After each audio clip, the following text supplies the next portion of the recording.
Hello everyone. आज हम start करने वाले हैं सेक्सुअल रिप्रोडक्शन का topic from the chapter how do organism reproduce.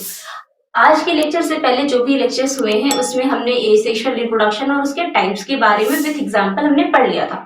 ठीक है, हम जान चुके थे। तो अब मुझे स्टार्ट करना था सेक्सुअल रिप्रोडक्शन के बारे में।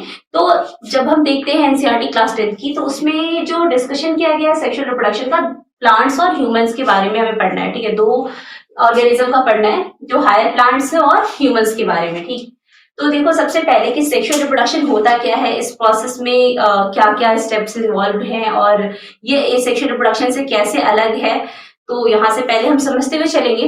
तो प्लांट्स और ह्यूमंस, बात चाहे जिसकी भी हो, कुछ जो मेथड है, जो हम कह सकते हैं कि जो सेक्सुअल रिप्रोडक्शन का जो एग्जैक्ट डेफिनेशन है या जो भी उसकी क्राइटेरिया है, वो दोनों में ही सेम पैटर्न फॉलो होता है। एक सिस्टमेटिक वे में ये प्रोसेस चलता है। ठीक, गैमेट्स का फॉर्मेशन होगा, फ्यूजन होगा, नया सेल बनेगा, फिर एम्ब्रियो बनेगा, फिर वो बेबी में कन्वर्ट होता है या न्यू प्लांट्स में कन्वर्ट होता है। तो स्टार्ट करते हैं अपना टॉपिक। तो देखते हैं कि सबसे पहले होता क्या है सेक्सुअल रिप्रोडक्शन में। तो यहाँ पर हम देखेंगे this process involves two parents. जबकि अगर हम बात करें एसेक्सुअल रिप्रोडक्शन की, तो वहां हम पढ़ते हैं the process involve only single parent.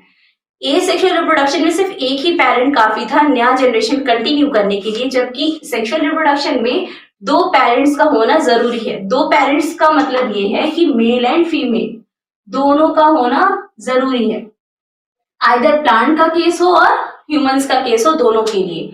ठीक है, गैमीट्स आर प्रोड्यूस्ड। अब गैमीट्स बनेंगे, वहां पर मैंने आपको बताया था एसेक्सुअल रिप्रोडक्शन में कि गैमीट्स जैसी कोई चीज का फॉर्मेशन नहीं होता है ड्यूरिंग एसेक्सुअल रिप्रोडक्शन।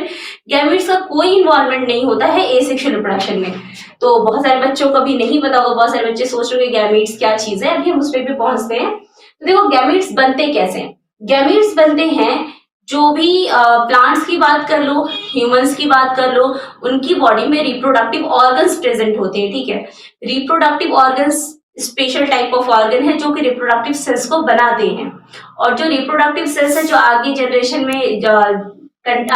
को कंटिन्यू कराने के लिए रिस्पॉन्सिबल होता है, जिसका नाम है गैमीट्स। ठीक है, ये जनरेट होता है वाया मियोसिस टाइप ऑफ या meiotic type of cell division.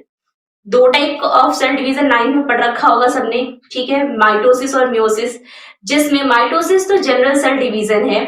जो भी हमने एसेक्सुअल मोड ऑफ रिप्रोडक्शन अब तक पढ़ा है, वहां हर जगह पर जो सेल डिवीजन का जो मोड फॉलो हो रहा था वो था माइटोसिस। लेकिन जब बात आती है गैमीट्स के प्रोडक्शन की, तो इस केस में जो सेल डिवीजन है वो है मियोसिस टाइप का। ठीक है, मियोसिस टाइप का, इसको रिडक्शनल डिवीजन भी कहते हैं।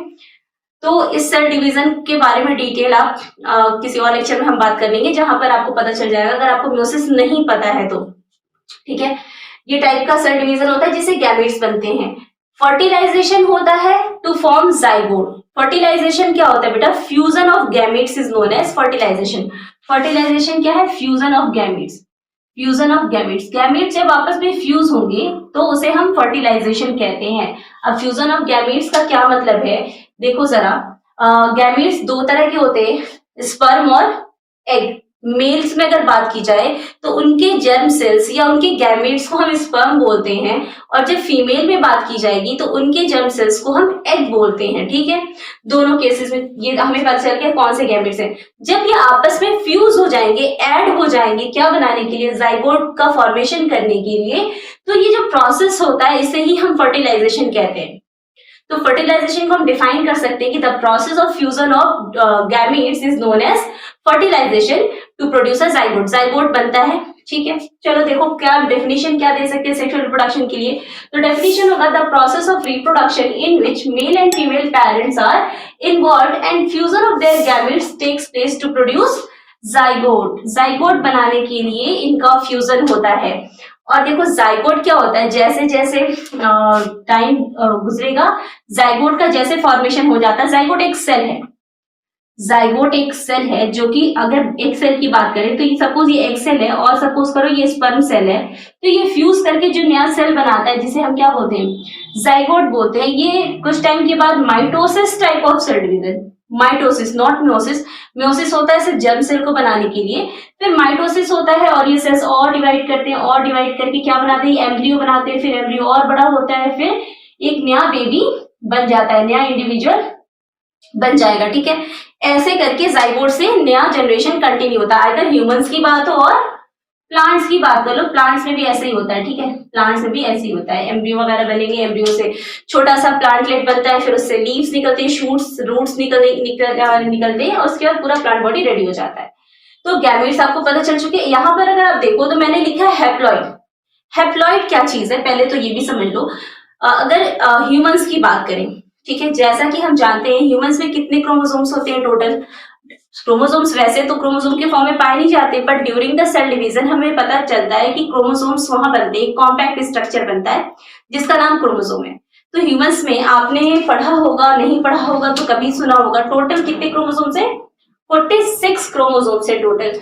और अगर इनको पेयर्स में हम बताएं तो 23 पेयर्स है, 23 कर दे तो 23 पेयर्स होते हैं क्रोमोसोम के, ठीक है। देखो इसे बोल सकते हैं हम सेट, ठीक है। जैसे तो जूते पहनते हो, है ना, आप जूते पहनते हो, क्या होते हैं, दोनों पैरों के एक पेयर बोलते हैं ना, दो शूज हैं लेकिन वो वन पेयर ऑफ शूज है। ठीक इसी तरह क्रोमोसोम्स भी पेयर में ही अलाइन होते हैं। तो जो ह्यूमंस होते हैं उनमें क्रोमोसोम 23 पेयर्स पाए जाते हैं, उनके सेट्स होते हैं 23 सेट्स।